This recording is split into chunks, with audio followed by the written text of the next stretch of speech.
welcome to this episode of the Tech F1 show. Apologies, this one's a little late. Decided not to do a post-Indian Grand Prix version of the show just based on the fact that we were a little thin on the ground in terms of the upgrades that the teams had brought forward for that particular Grand Prix. So obviously decided to combine it as a double header with the Abu Dhabi Grand Prix that we've just seen.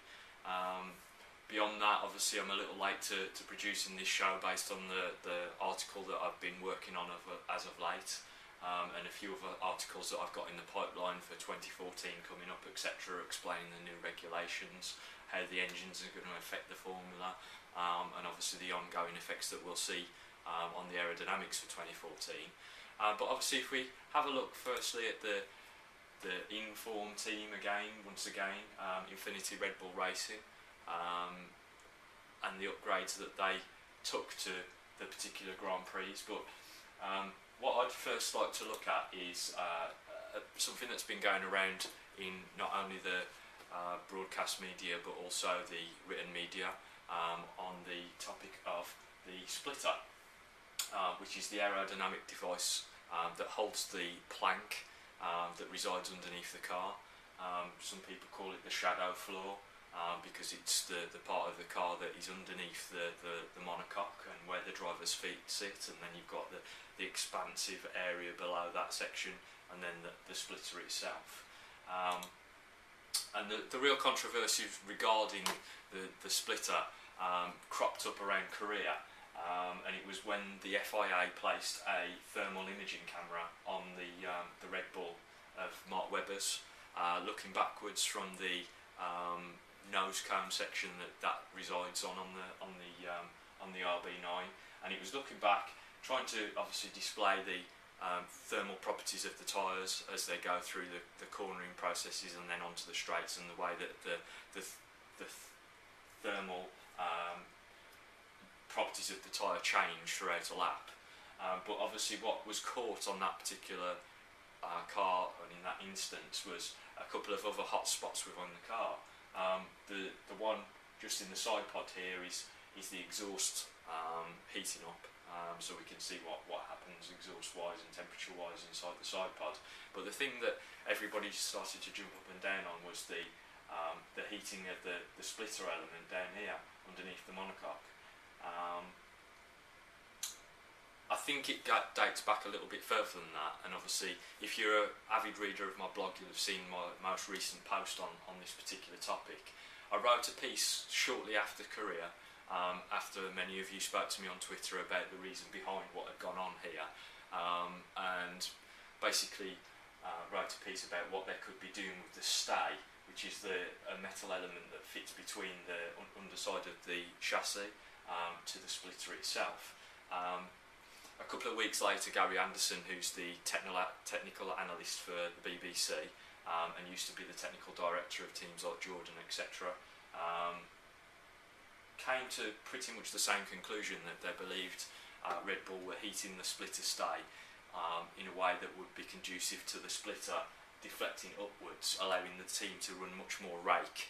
And the reason a team would run more rake is the fact that it would then allow them in the braking zones for the splitter to deflect, and thus creating additional downforce from the expansion area at the rear of the car, and obviously through the diffuser itself.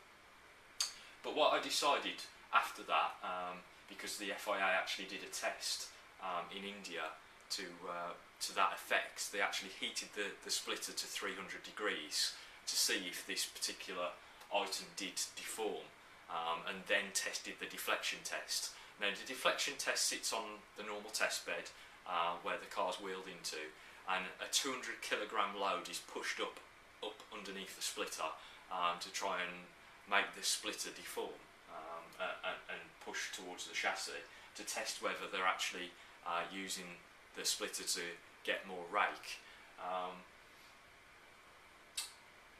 The team's car was obviously put on the bed and tested with the splitter stay being heated to 300 degrees, and the car passed the test. So obviously the principal idea that I'd initially put forward, and then Gary Anderson proceeded to to obviously have his article posted on the BBC website through Andrew Benson, and also do a short link on the show about, was obviously debunked.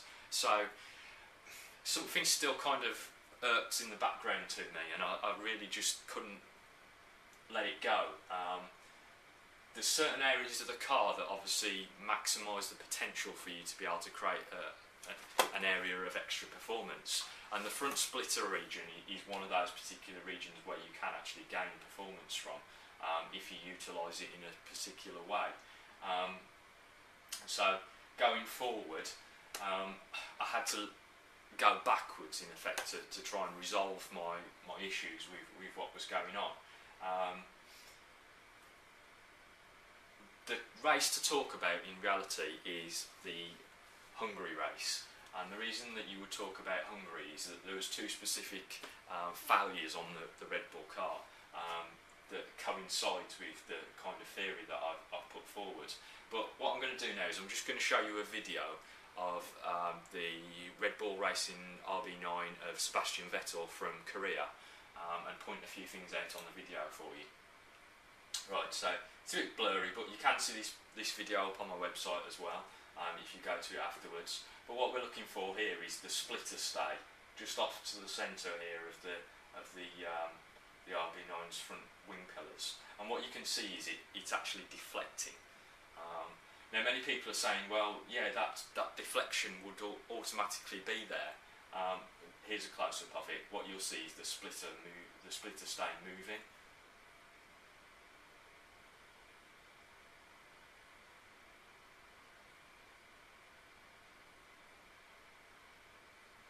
And the reason that I bring that up is the fact that the splitter stay, yes, it will deflect under load. And Ferrari, who also run a metal stay, they run their metal stay, but theirs only deflects when the load of the splitter hits the ground. Whereas the previous video I've just shown you of the Red Bull, it's clear that the splitter isn't deflecting and hitting the ground. So what I went off to do is I searched through a few pictures of the Red Bull splitter in motion, through corners, etc. And of course Sutton Images and the great pictures that I get from those guys enabled me to be able to review what was going on. If you have a look at the article on the website, what you'll see though, however, is the fact that the Red Bull stay is made up of metal. And what it does is it sits between the monocoque and the splitter here, and what is different compared to, say, Ferrari, who also run a metal stay, is that there's a bend always present, even when the car is stationary within the stay. Now, what I believe that does is allows the splitter to obviously droop. It will of course allow the deflection test to be passed, because the splitter itself can pass without the stay, but the stay also helps to stop the deflection on the rig there at 200 kilograms or 2000 Newton meters, however you want to present it. But it will allow a small amount of droop when the stay does straighten.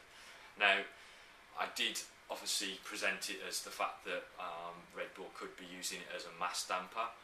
It's the same sort of principle as a mass damper, but technically, I suppose the teams might say that this isn't a mass damper. What I'm proposing is the fact that the Pirelli tyres themselves operate at a certain frequency. All tyres operate at a frequency, and that's how the original mass dampers came about. The design of the mass damper was to dampen the oscillations that the tyres were producing at a chassis level, to enable the aerodynamics of the car to remain stable, and also for the contact patch of the tyre to be increased, leveraging more mechanical grip and reducing degradation of the tyre.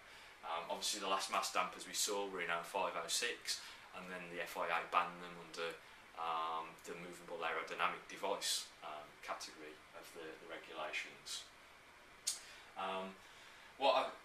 The reason I've put this particular picture up though is this is the car back in Hungary, and it's from Mark Webber's car at his pit stop. Now, what you'll see here is the fact that the splitter stay has actually broken during the race. It didn't only break on Mark Webber's car, but also broke on Sebastian's car as well. It broke much earlier on in the race in Mark's case, whereas Vettel's, the earliest time that I can physically see it from the video footage is around lap 54, so he still had 16 laps to go. But what I find interesting about this particular picture, and it's what leads me to believe that some of the teams were thinking that Red Bull were heating up the splitter, is the fact that Red Bull's splitter is actually made up of metal, whereas most of the teams, their splitters are constructed with carbon fibre. So in the case of the RB9 here, what we can see is the splitter's made up of metal. It's got titanium skids placed underneath the splitter, and then the team actually make drilling points on the top edge of the splitter to dissipate heat that the titanium skids are being put under when the splitter does in fact deflect onto the track. But what's happened here is, because Mark Webber's been out and the deflection's been happening, and the plank has been heating up and the splitter's been heating up, all of the paint you can see just here has been eaten away. So that you can actually see bare metal rather than a painted elements. So it just proves the fact that that area was getting quite hot on the RB9 in that particular race. Now, what else I find fascinating about Hungary is the fact that only 2 cars were tested on the post-race, and neither of those cars were the RB9s. So the question remains, were those cars legal at the end of the race in Hungary? Because they didn't undergo the usual FIA splitter deflection test, which you need to show that the plank hasn't worn by more than a millimetre during the course of the race. So it's an interesting topic. I'm sure it will come up much more over the next few weeks, and I think it's an area that many of the teams perhaps have been questioning in regards to Red Bull, and certainly in regards to the way that they're firmly engaging the splitter, and whether that's creating an aerodynamic, a mechanical or a thermodynamic effect for the Red Bull is a matter that we wait to see. Moving on to the upgrades that the team have been using, and they are a little thin on the ground. Obviously, I've talked over the last few episodes of the Tech F1 show in regards to the fact that Red Bull have been utilising a much shallower angle of attack at the rear wing, and I also talked about these vertical strakes that the team had placed behind the main cascade elements in previous races, and I also alluded to the fact that I believe that might be a development that came through for 2014, but the team decided to run in advance because they realised that it would give them an advantage for this season as well. Well, in India they actually ran a new version of that particular configuration. Sutton didn't actually get a picture of it whilst it was placed on the car, so I decided to do this little illustration of it. And what it was is just the strakes themselves have been triangulated rather than the straight versions that we saw previously run on the RB9. They changed the shape of those to obviously change the effect and the vortice that they were generating. The vortice obviously rolls over and pushes outwards around the outbound, around the tyre and into the top quadrant of the tyre. So if we have a look at, this was obviously run in India by Mark Webber in free practice, but come the race for Abu Dhabi, and the team have decided that they've done enough of an investigation on the brief change of pace in the show, that component, and it's race worthy. So as we can see, the strakes were added for that particular race, and would have no doubt added a performance element for the race and qualifying, etc. What's also interesting to see is the fact that Red Bull have also adapted to a 3-tier cascade on this particular wing. It's something that they've been running for a couple of races, but whilst the picture's up I thought I'd mention that to you. Right, A brief interview is to point you in the direction of somebody that I've started following on Twitter, and I think have got a fantastic product. I think it's something that I'd like to mention purely because of the Red Bull connection that I'm going to talk about. But if you visit this particular website here, grahamandlee.co.uk, what you'll find is that these guys produce what I would call a very nice piece of F1 orientated memorabilia. They also do other circuits, etc. But the crux of what these guys do is they create a laser cutout of any particular circuit that is of your preference. In this particular version of the piece, they've got 3 particular circuits on there, and these guys do singular pieces that can be either wall hung or desktop, or they do the 3-piece versions. What they do is obviously get a list of the 3 of your favourite circuits. There's obviously a list on their website of all the different circuits that you can have made. But the reason that I'm mentioning this factor is that they're doing a limited edition run as well, based on Sebastian Vettel's 2013 championship. Now, one of these would normally run you, I believe the singular version, which is just the one track, is around about £55, which you can obviously look on their website to get the accurate price. And the 3-piece, like we see here with the frame and the 3 circuits, is £140. I think there's a price difference if you have them as the desktop version, which is a little bit more expensive rather than the wall-hung version. But what these guys are going to do is they're going to do a limited edition run, which for all you Italians out there, that I know there is plenty of, all the circuits that Sebastian's won on throughout 2013 will be compiled into a fantastic version of what these guys do as a limited edition run. I believe they're looking to do 10 runs of this particular item, and obviously it's dependent on how many races Vettel still wins. So he's still got a chance of winning another 2 races. So it's going to be a massive piece. And of course the cost represents that, but I feel it's an investment and something that will look exceptional hung on an F1 fan's wall. £395 is the going rate for what they're looking for, but as I say, I think that's a representative of what is a very classy piece. Anyway, moving on and looking at Mercedes. Obviously overtook Ferrari in the Constructors' title now, and firmly pushing towards taking the 2nd place in the Constructors' title, but also with an eye on 2014. The developments on the WL4 have been a little slim in the latter part of the season, and I feel that's purely because they're trying to obviously manage the tyre aspect of what's going on, but also looking at 2014 as well. But the team continue to evaluate DRD, or the drag reduction device. I feel that they perhaps might have an eye on 2014 in the way that they present the drag reduction device, and in particular this picture struck me as the fact that there's lots of sensors on the pipework surrounding the drag reduction device that they ran here at Abu Dhabi, and I think it's interesting to see that they're still pushing development towards it. So will we see it in 2014? Perhaps, but obviously it will be in a much different guise to what we see on the 2013 car, just on the basis that obviously the exhaust on the 2014 cars will exit centreline rather than in the side pod positions that we've seen over the last couple of seasons.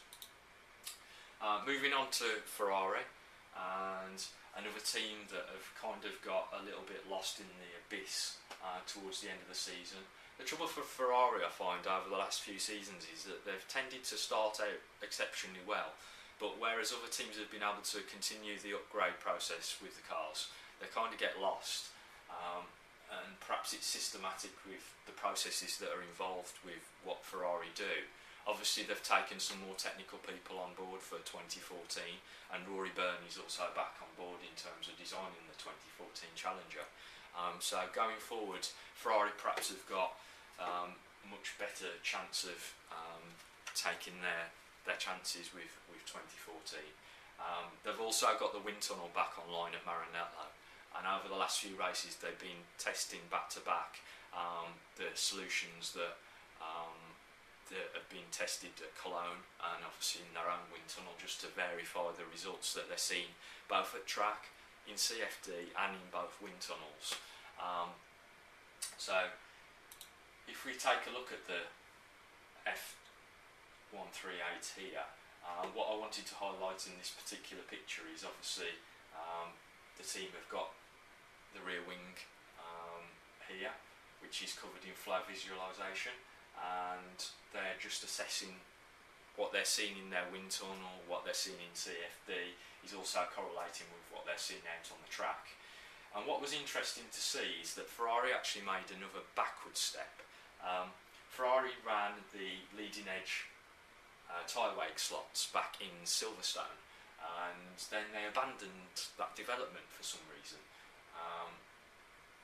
I don't know why they decided that they didn't need that for the following races, but it was something that they totally decided to just go away from. But back in India and Abu Dhabi, we find that they're back on the car.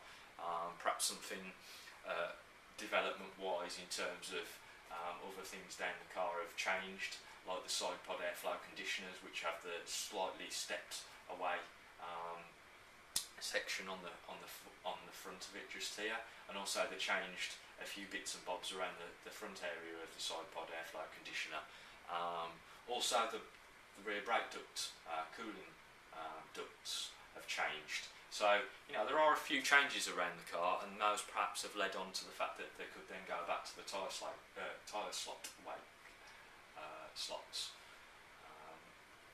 Tyre wake slots. Get it out there. Right, front wing on the F138 is something that I wanted to mention, because Ferrari are doing something different to the other teams.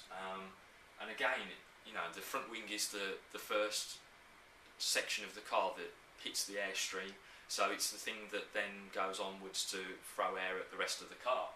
Now what Ferrari are doing differently predominantly rotates around the leading edge, the main plane.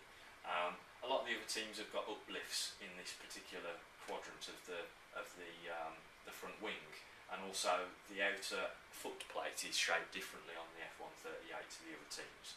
Now that's all to do with the way that the airflow goes underneath the wing and also approaches the frontal sections of the other flaps.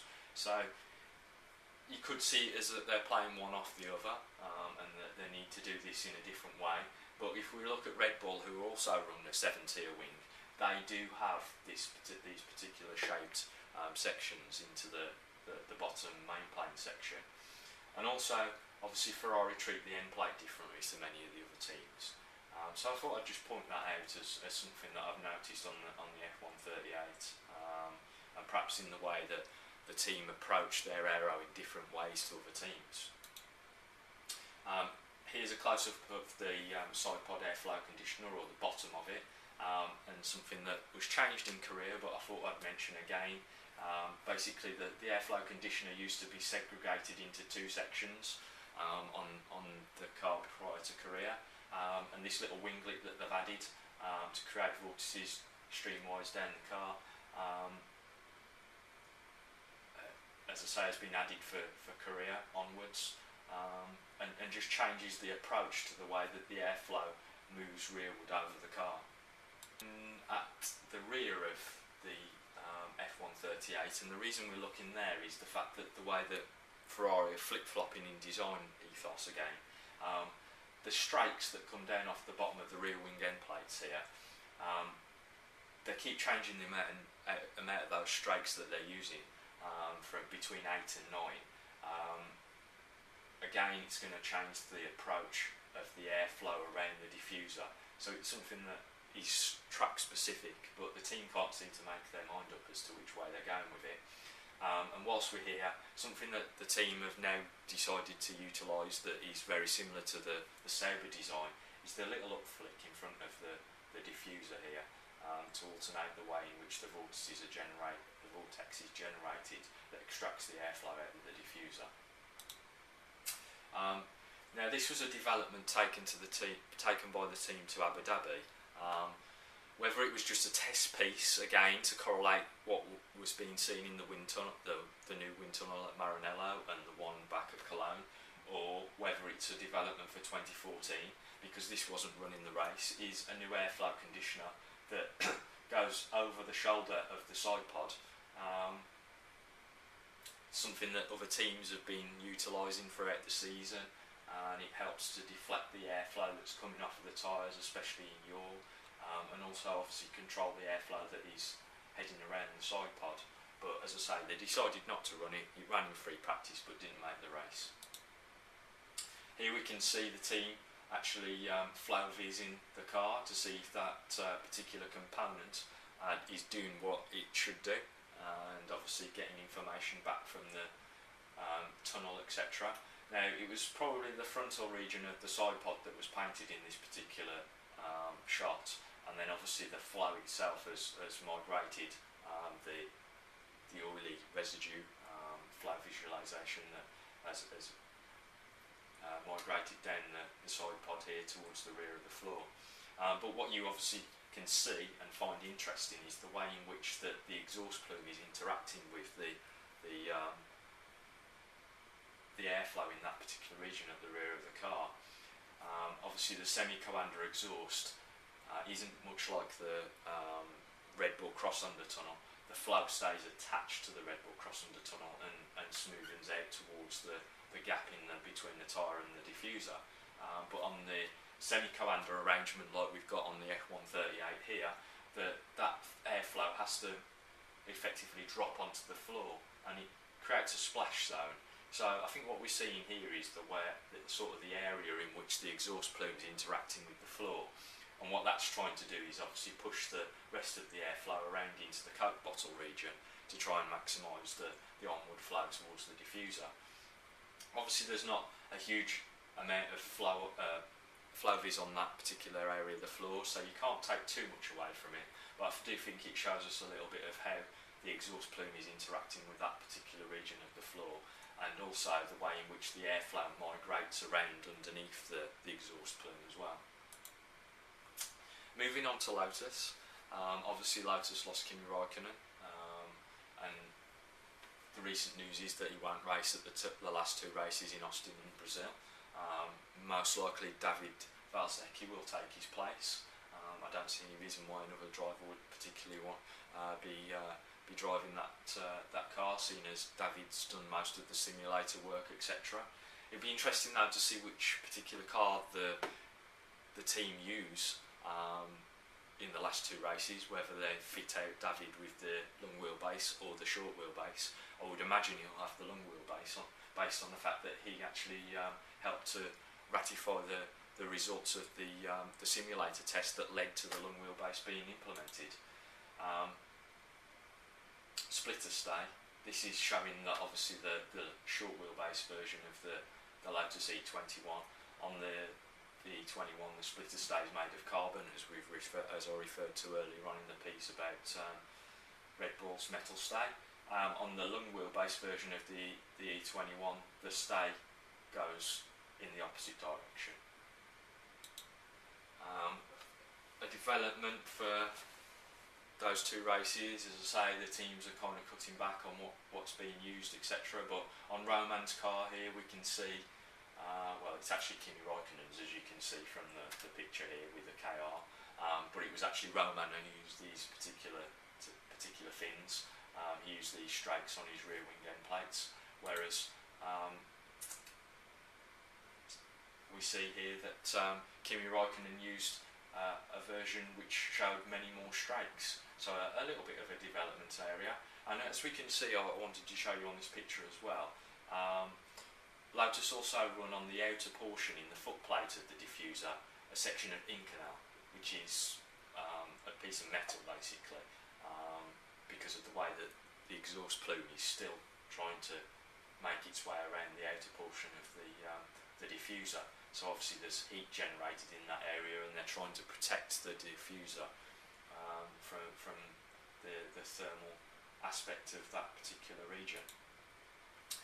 Moving on to Vodafone, McLaren, Mercedes, and a team again that have firmly got 1 foot in 2014 and almost 2 feet in 2014, and they ran in Abu Dhabi a new arrangement on the nose cone which shows the Formula 1 cameras mounted on the side of the nose, which is predominantly a 2014 alignment. That's kind of where they're going to be.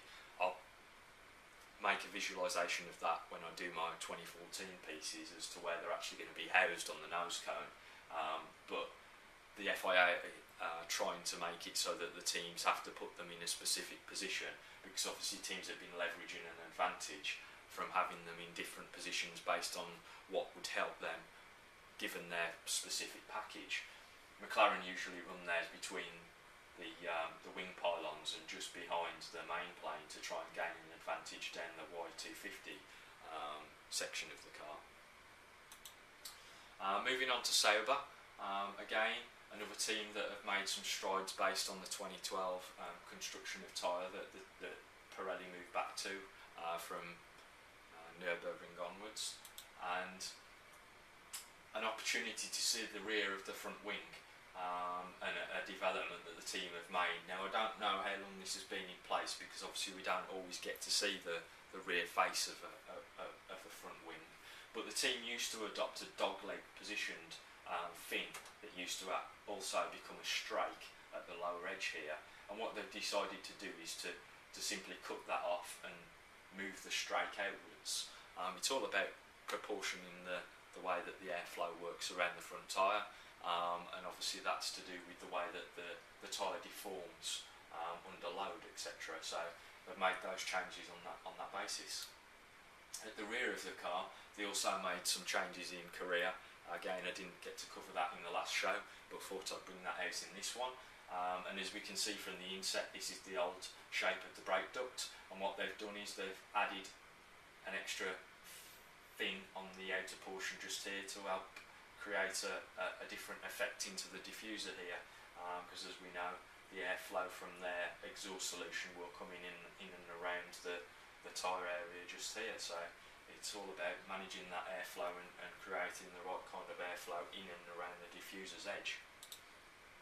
Moving on to Williams, again a team that are probably most disappointed by the 2013 car, and the news from today, before I came on air, was that the team have kept Valtteri Bottas on board with the team for 2014, but they've also signed Felipe Massa, which obviously opens the door for Pastor Maldonado to go onwards and to another team. Obviously the team have worked out a settlement in regards to the money that Maldonado should provide them through PDVSA, and I would imagine that's what's funding Felipe Massa's drive for next season. But the team made some interesting changes for the race in Abu Dhabi, and in this particular picture there's two things that I'd like to point out, but what I'm going to do is I'm going to open the Ash Summers F1 section a little early on this, but what we'll point out here is in the inlay, obviously the team moved back to a non-Coanda exhaust system, which obviously benefits from the downwash on the side pod, rather than trying to draw the Coanda effect from around the side pod and over the side pod, and force the airflow into the region between the tyre and the diffuser. What they also lost here was the vortex generators that the team have been using above the side pod inlet, because obviously they wanted to change the effect of the way that the airflow is migrating over the side pod towards that particular exhaust that they ran in this race. It was an area that they were working on for development rate at 2014, but obviously they decided that in fact they were gaining an advantage from having this exhaust solution over the Coanda exhaust. So as I say, I'm opening up the Ash Summers F1 section early because of the Williams section, and Cavallino Rampante asks, what benefit would Williams get from running a non-Coanda exhaust? Well, the biggest advantage that Williams have got is the fact that they've struggled throughout 2012 and 2013 to actually accurately get the Coanda exhaust to work, They've struggled within their wind tunnel, they've struggled within CFD, and also when they've got to the track, obviously the results that they're seeing in the tunnel and CFD aren't representative of what's happening out on track. Now that could be a combination of factors, not only the aero itself and the way that their side pod is designed and the ethos that's involved, because it's not only the exhaust solution, but it's the way in which that the side pod is orientated and the angle of attack that it sits at. That's why we see teams running vortex generators, because obviously the Formula 1 cars are designed so that they can't have, apart from DRS, active bodywork. So the bodywork of the side pod is shaped in such a way that it operates at a certain angle of attack and works better at certain speed thresholds. So obviously vortex generators help to make the side pod work over a varying speed range. And I think that's been the biggest problem for Williams, is actually making what they've seen in CFD and the wind tunnel actually work in the real world. They just can't make the two collide. Running the non-Coanda exhaust obviously allows them to get a different effect, and perhaps the Coanda exhaust, because of the way that it's very throttle orientated and speed threshold orientated, creates a very peaky car. So you might gain very low end downforce, but that could come at the disadvantage to a lot more drag, or there's many different ways in which it can gain an advantage, but also then create many other problems surrounding other aspects of the car. So that's the reason why Williams didn't run the Coanda, because they basically gained an advantage from not having it for Abu Dhabi. Whether they'll take it back to Austin, only time will tell. But what I always find interesting is the torque map scenario that we had back in Hockenheim in 2012, because that really set the tone for what we've seen for exhaust development since then, and really slowed down what the teams can achieve. And obviously Williams throughout 2012 didn't run a Coanda anyway, but perhaps the biggest factor behind Williams' dipping form this season is what they did at the start of the season. Their problems with the initial 2013 Pirelli tyres, and also the fact that they flip-flop between exhaust designs in pre-season testing as well. And I think they just got a little bit lost. They ran a semi-Coanda exhaust, they ran the cross-under tunnel style exhaust, and also obviously last season they had a non-Coanda exhaust. So sometimes you don't need to be at the cutting edge like everybody else and have the Coanda exhausts. Sometimes you have to take a step back, re-evaluate and then go forwards, and that's what they decided to do in Abu Dhabi. A couple more questions. Peter Wishart at P Wishart 666. How are the engines going to deal with turbo lag in 2014? Well, turbo lag I don't think will be an issue for 2014, and the reason for that is ERS, energy recovery systems, and moreover in terms of the turbo, the MGUH, which is basically an electrical system that is connected via a rod through the turbo, and what it does is it allows the turbo to either generate or recover energy, or to push it back in and respin the turbo. So what you'll find is that the turbo's always spinning at an efficient rate, based on the fact that you can have this symbiotic relationship with energy recovery systems. Obviously you've still got the kinetic version as well, so it's quite a complex area, but turbo lag isn't going to be an issue for 2014. I'll explain it more over in some of the forthcoming articles, and I will also do some Tech F1 shows after the season to try and explain parts of the 2014 cars that are coming up for next season. Moving on to F1 live strategy. Saw this and a link to a picture on Facebook. Is that what the 2014 cars are going to look like, barring the livery? Well, let's have a look at the car that they're trying to point out. Now it's a picture of Fernando Alonso's what looks to me like an F2012 rather than an F138. No, it's not actually. It is, in fact, an F138 because of the semi-Calandra exhaust. No, is a simple answer. That's not what they're going to look like at all. There's many different things that will change on the cars, and predominantly, obviously, they've got the Calandra exhaust on there, and we will be devoid of that. The exhaust will exit centreline. There's going to be many changes around the front wing and the nose cone section. Some pretty ugly cars might become of that, and again, when I look at 2014 over the coming races, the coming episodes, I'll explain that in more detail. But yeah, this is basically a relivered up F138, so there's nothing really more to say about that particular. To say thank you to Sutton Images as usual, obviously for allowing me to use the images that you've seen in the show and present them to you so that we can understand what's going on within the world of Formula 1.